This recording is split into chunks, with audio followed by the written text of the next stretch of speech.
La coordination de gestion de la pandémie de coronavirus Covid-19 a tenu sa deuxième réunion ce vendredi 8 mai 2020 dans la salle de banquet du Palais du Peuple sous la très haute autorité du président de la République, Denis Sassou Nguesso.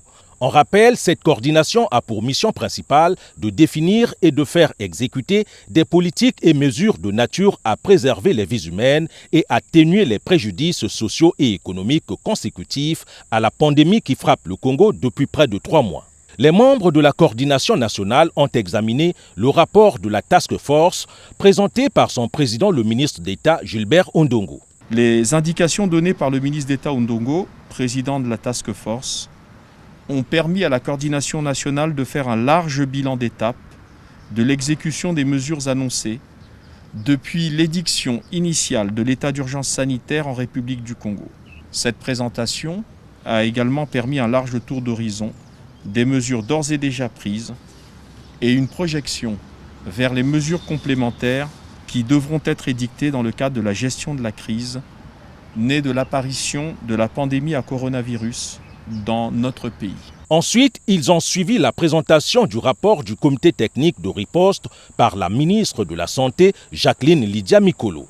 Elle a notamment éclairé les membres de la coordination nationale sur la mise en place progressive des organes départementaux et locaux de la riposte au Covid-19, placés sous la coordination des préfets et autres relais déconcentrés de l'État.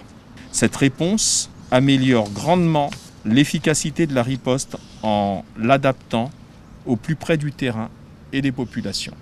La situation épidémiologique nationale se présente de la manière suivante, et ce, à la date de ce vendredi 8 mai 2020, au moment où la coordination nationale se réunissait.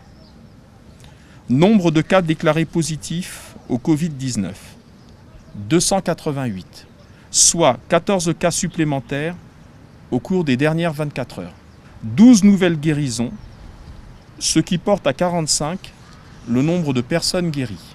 Le nombre de malades décédés reste, Dieu merci à ce stade, de 10.